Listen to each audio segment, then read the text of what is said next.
Good morning, road mapping fans. Welcome to Talking Roadmaps, the channel where we talk about the good, the bad, and the ugly of road mapping. Today, I'm joined by Gabrielle Bufrem. Gabrielle, please introduce yourself. Awesome. Thank you, Phil. Hi, everyone. My name is Gabrielle. I am currently a product leadership coach. I mostly coach founders and product leaders on strategy, hiring, growing, also road mapping, and everything that their teams need in order to be successful. I'm based in New York. I am Brazilian.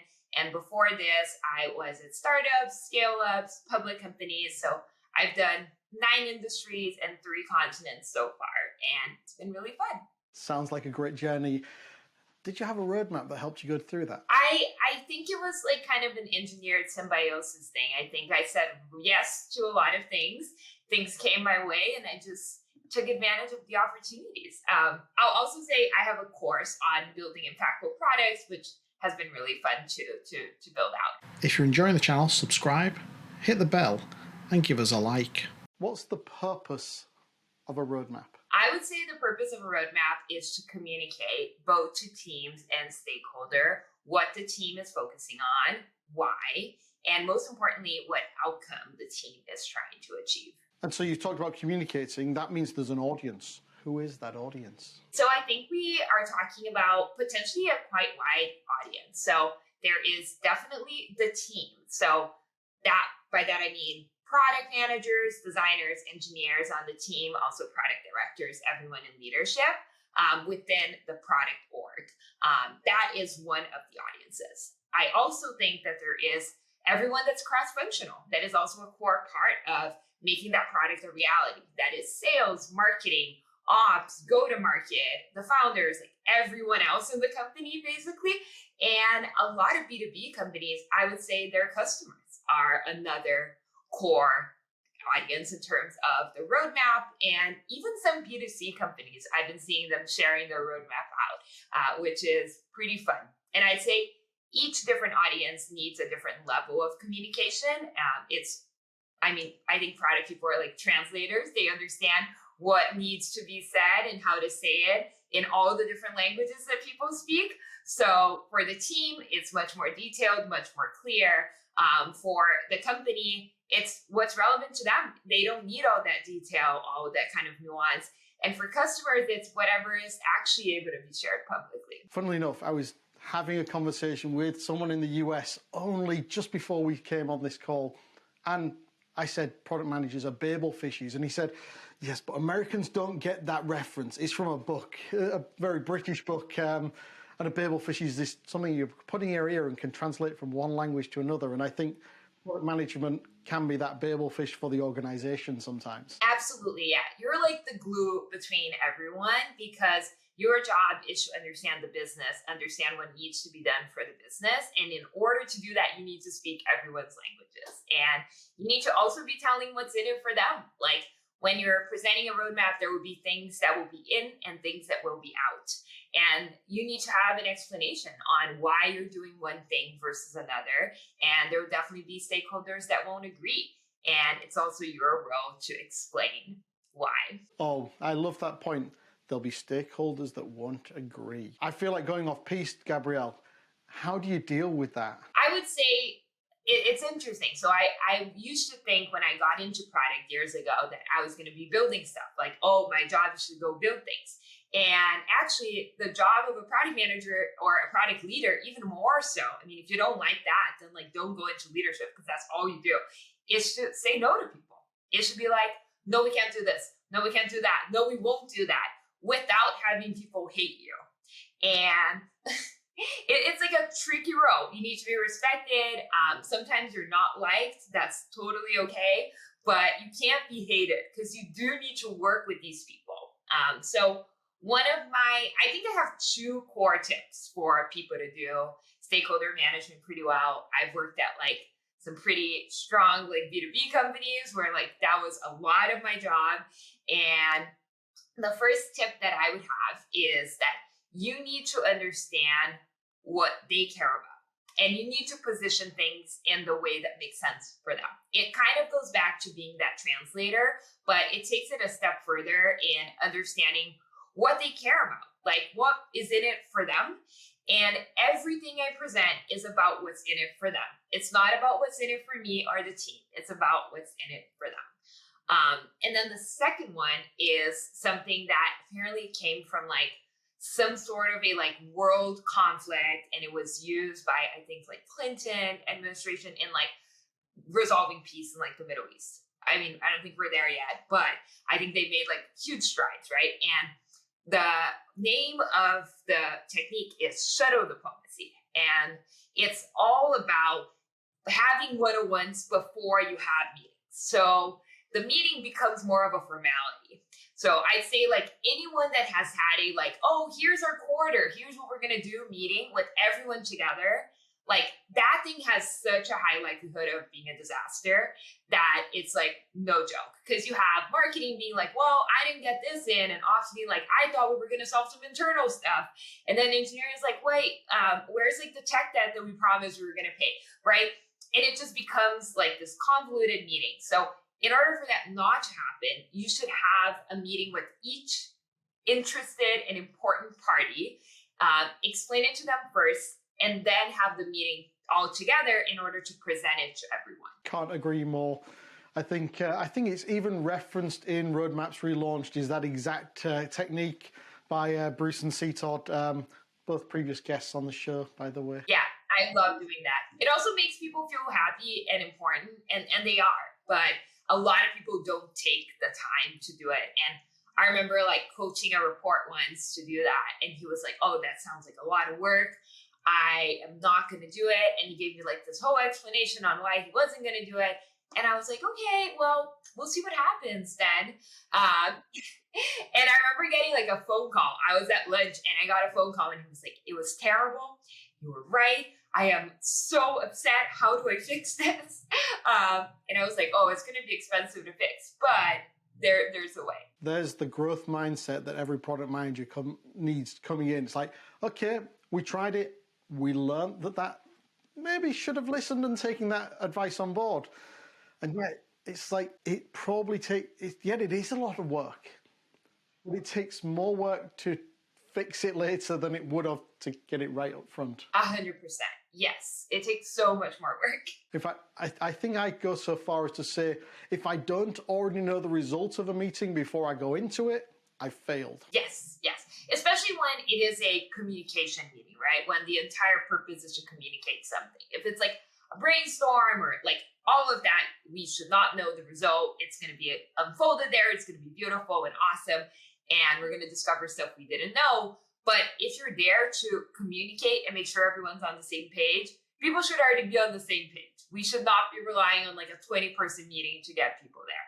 In fact, I'd go so far as to say a decision meeting should be the same. And I differentiate, I call those brainstorming ones workshops on purpose to separate the two. So we've got this thing, it's communicating, we're talking to all these different people.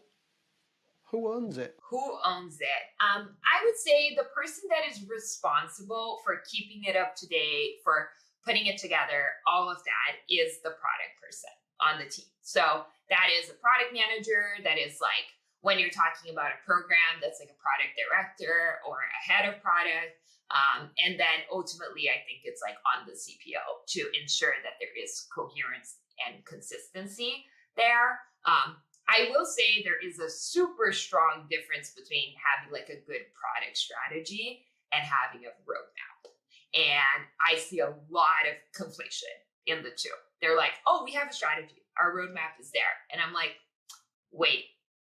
That's not the same. That's a perfect segue, Gabrielle, because I was about to ask you, how does a roadmap relate to vision and strategy and objectives? I mean, I think the roadmap, to my point earlier, is a communication tool. It's there to communicate what the team's doing, what the team's not doing, what the order of priority is. And when used for that, it's awesome.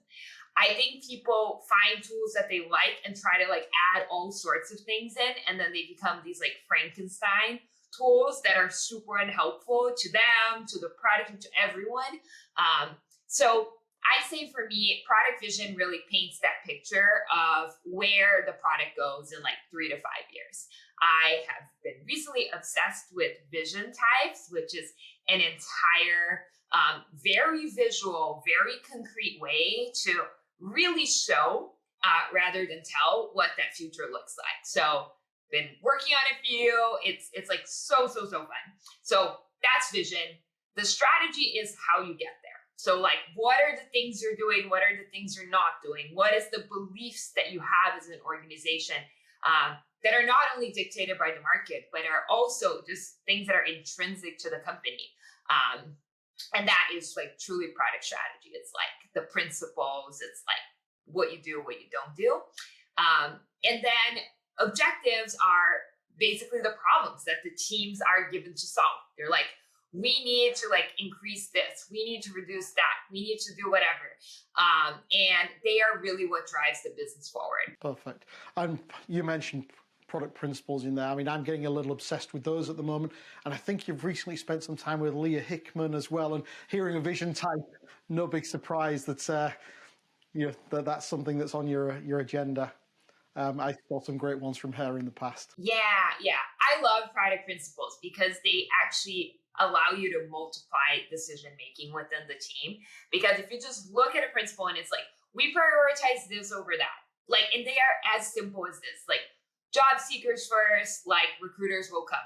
That is like an awesome principle, for example. And if it's there and you know that you're going to be making a compromise for recruiters and that is your principle, you're like, okay, well, it seems like it's in that direction. So I love how easy decisions become when principles are applied effectively. I'm going to guess from just the example you gave there, you were listening in to Mind the Product to Martin Erickson, because I think that's what he said. Yeah, I mean, I love Martin. I think he's so smart, so funny, and he's just like an awesome person in general. So I'm lucky to call him a friend.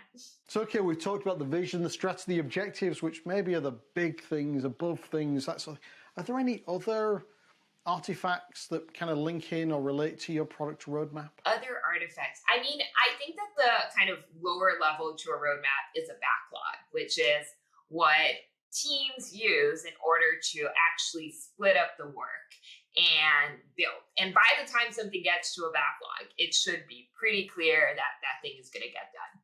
So I think in the roadmap phase, it's still a little like, oh, like anything. I wrote about like roadmaps being a gradient, and like anything later than like 3 months from now can change unless the team has made like a hard commitment to that thing being there. And I've even been in positions where that commitment was made and we learned something new and we changed. But the backlog is very much like a much lower level of, or like higher level of fidelity, super clear, very broken down. Yeah, you started hinting. I'm now remembering the conversation we had on LinkedIn. So yeah, it was that visualization, I think, of going from really quite solid to a gradient of almost unreadable. So maybe you can tell me about your thoughts around visualizing a roadmap. Yeah, I mean, I really like, again, to use it as like a very good communication tool. And I like to use it wherever it's needed. I don't believe in like process for process sake or tool for tool's sake. Like, I am a just-in-time process kind of person. I'm like, do the least possible to communicate and to be clear. And I mean, the best ones that I've ever made were so simple. I made them in like Miro, or they were like sticky notes behind our team when we were like still in the office. And people knew. They were like, oh, like clear, they're doing these 4 things this quarter. And whenever something would change, I would tell people like, hey, this changed. This is why.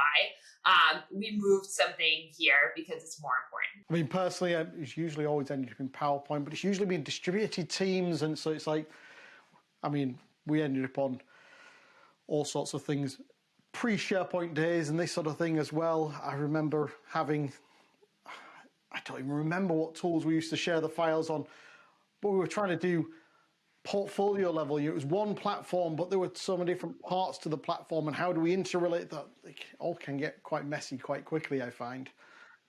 So that super simple definitely appeals as a way of focusing on the communication. as you said. Yeah.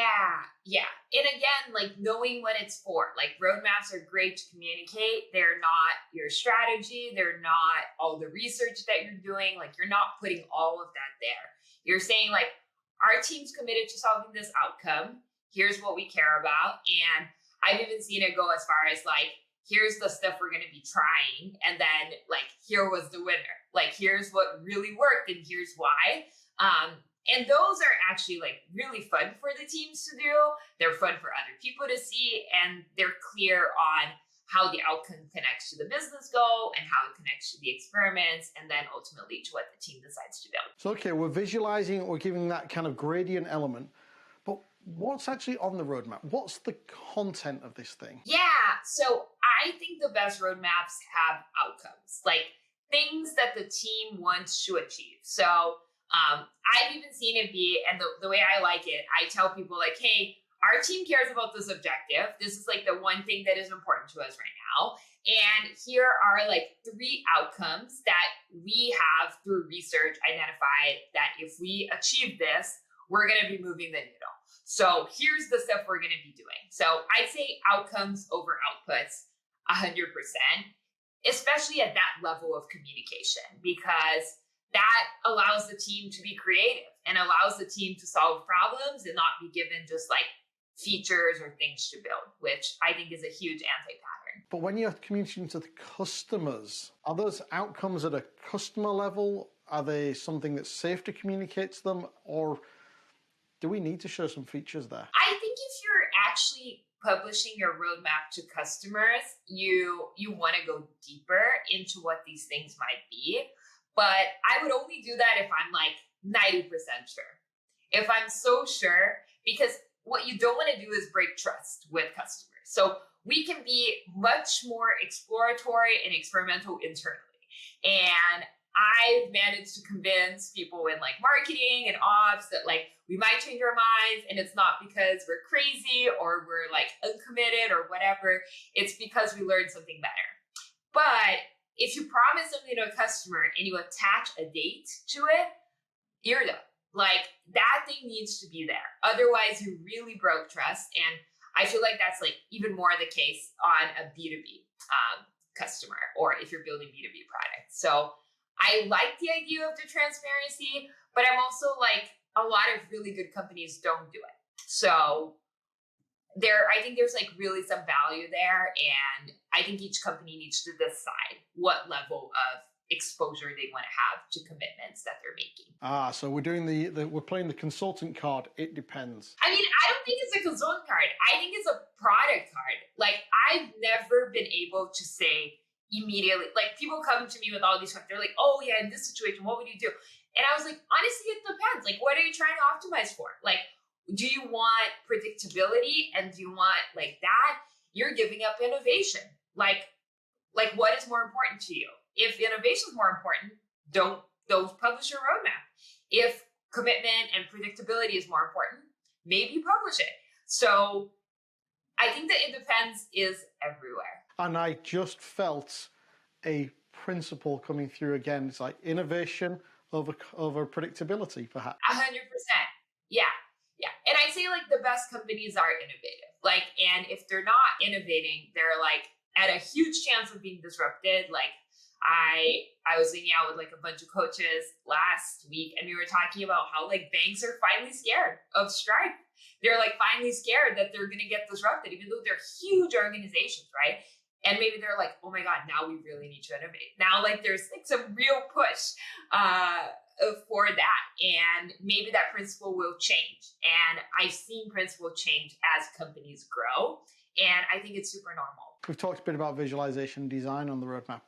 Now let's get on to good and bad practice. What for you is best practice when it comes to road mapping? Best practice when it comes to road mapping is to use it what it's supposed to be. It's a communication tool. Use it as a way to display what your team is focused on, what it's working on, and do the bare minimum. And I don't mean that in like a meaning to be lazy at all. I'm saying do the bare minimum process in order to get your point across. So if that is like a Miro board with some stickies and your organization understands, great. don't try to like move to like fancier and fancier tools. Just like focus on what works. I'd say that is the best practice for me. I'd also say the best roadmap for me are outcome driven. So they talk about what we're achieving. They don't necessarily talk about what we're building or the outputs. Because honestly, by the time I'm making these, I don't know what we're going to be building. Like, I'm not sure. I know that we have a problem in retention, or I know that we have a problem in monetization, and that we need to move those metrics. But I can't tell you exactly what we need to build. And even if I could for like 6 months from now, that might change. And I don't want to commit to something or even spend all this effort up front trying to define something that wouldn't be able to be defined this early on. But you did mention tools there. So do you have a preferred tool for capturing your roadmap? I think I mentioned my preferred one.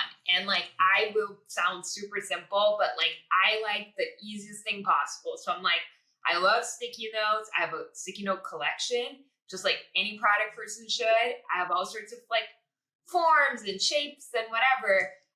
Amazing. Yes. Exactly. Always in hand, Sharpies, all of it. And I would say that is my preferred. Since we moved from that to the online world, I'd say either like a slide that is super clear, and I've had to put those together to like the board and whatever, all of it, or like mural. I think anything else becomes like really confusing and complex. I'd say there are some that are like better than others. Some force you to put a date on everything. I hate those. Like, I'm never going to use you. It's terrible. I don't want to like institute like bad practice or keep reminding people that report to me that they shouldn't, that they're putting a date, but it's just so that the box will move. That's horrible. Yeah. And I think that there's some that are better. Like I think ProdPad has like a now, next, later roadmap. I think that's like very nice. And if a team needs that level of detail, that can be super helpful. So I think you've started probably hinting at it, but what are the biggest mistakes you see when people are road mapping? I think like one is like adding everything under the sun to like a roadmap. It's like, oh, like now we did some tech debt, now we did whatever. It's like becomes such a long thing that no one's ever gonna read. That is a really big one.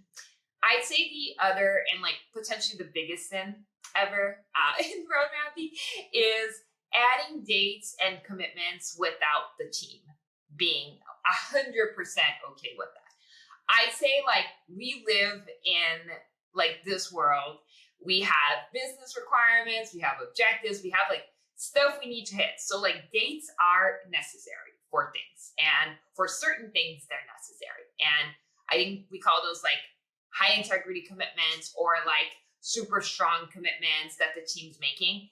If your team is making that commitment and that's going on the roadmap and that's going to be displayed to everyone, you need to do feasibility prototypes, which means engineers on the team should devote a few hours, maybe a day or two, understanding the tech, understanding how hard it is to do this in order to actually give an estimate.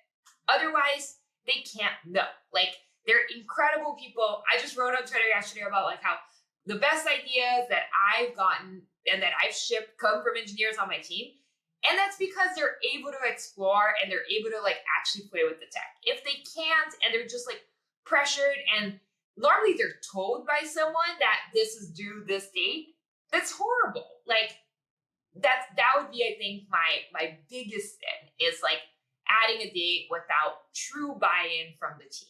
You know, I mean, I'm a former engineer, and one of the mistakes that people make is to think that the word engineer comes from an engine, whereas actually it comes from the French of ingénieur and ingenious, that creative thought process to kind of bring those great ideas to us. So absolutely agree. Totally agree. And I'd say one more even is, and I think we kind of hinted at this in some earlier questions, but it's thinking that if you have a roadmap, you have a product strategy. It's like, no, you are telling people what you're going to do. And that is very valuable on its own and super helpful, but that's not a vision. That's not product principles. That's not where you're going to say yes to or no to.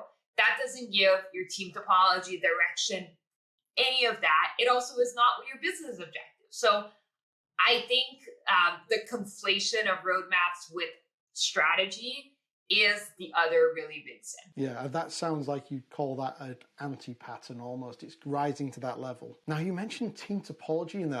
I don't think that's something that's come up before in conversations on the channel. So maybe you could unpack a little bit. What do you mean by team topology? Yeah, totally. I think so. So there is a book called Team Topologies. I think it's like written for the DevOps stage or space. And it's really good. It really talks way more about like DevOps than product, but I think there's like core learnings there. I'd say team topologies for me is how you divide your teams. So that is truly a product leadership role, is to figure out like, are we going to have like a growth team, a monetization team? Are we going to do like buyers and sellers? Like, how are we structuring this team in order to reduce dependencies? But let's be real, we live in a world where dependencies are present, and the larger companies get, the more complex they get, and also allow teams to be autonomous, contribute to the business goals, and also feel empowered to solve the problems that they need to solve. Yeah, I think if I remember rightly, there's a common pattern around experience teams and platform teams in there as well. You talked about the buyer, the seller. You might have an internally focused experience team. Totally. They might do like identity. Like I ran a platform team before, and it was like super interesting because it was all the things that were shared across everyone. Talk about stakeholder management there, but it's really around like that core experience that the user is having, and then experience teams deliver on the different kind of slices of that experience that sit on top of it. You know, the interesting thing, I saw a cartoon the other day, and I forget the name of the law that this is. There's some sort of law of organizational design that says, however you structure your team is how your technical architecture will end up being. And so then you suddenly realize, so that means that my HR team are actually my system architects. Yeah, I mean, I think that like it's not on HR to like decide these things. Like they can have ideas, but it's truly on like the product leader and the engineering leader. I'd say the engineering leader even more, because they are really signing up for that level of architecture, and it impacts the product people. It can be like really frustrating and annoying, and to redefine that topology is like a painful, lengthy process that causes a lot of friction and change. But I'd say like if an engineering leader tells me like, hey, I want to follow this pattern, this is why, here are my arguments on how this is going to allow us to write code faster and in a better way, I'll most likely side with them. I guess you're talking about code faster. I'm thinking drive better customer outcomes maybe as well, though. I mean, so I think that that's like an awesome distinction to make. So the first one is like teams need to be shipping more faster. And that is completely separate from like shipping value. But if they don't ship fast, they will never be able to get to value. So it's almost like a precursor. And then, of course, everything that you should be building and everything that you should not be building, right, should be with the intention of providing the most value for your customer. Ideally in the simplest way possible, because I'd say any feature you're building is future tech debt that you're signing up for. So if anyone's going to think about a cost of doing anything, think about the tech debt, because that is real, and the maintenance and like all of the things that are the hidden costs of actually building something. I remember having many build buy partner discussions with my team in the past, and engineers just tend to want to build stuff because that's what they do. And then you're thinking about that, all that long-term maintenance, and I'm building it once for this special case when I can probably have 90% of this off the shelf, integrate it tomorrow, ship faster, and the team can focus on the real value that we add, not that boilerplate stuff. Yeah. So like, I think a good example is like, if you're going to build like a scheduling system, like probably not going to build that from scratch, or payments, like you're not going to build that from scratch. You should focus on like your secret sauce and the thing people are actually paying you for. Focus your engineering effort there. That is normally my recommendation. So Gabrielle, we've heard some of your advice on road mapping. Whose advice do you listen to? I would say like Marty Kagan is my like idol slash like has been a mentor for years, and I really, really love everything that he says. And he does really hold that opinion that roadmap is a communication tool. So I'd say he is one that I really listen to. Let me see. I really love like Christina Woodkay from, and she talks about like setting goals. I think she wrote like the best OKR book there is. It's so, so good, so, so clear. And I feel like that's a direct precursor to actually building really good features and really good products.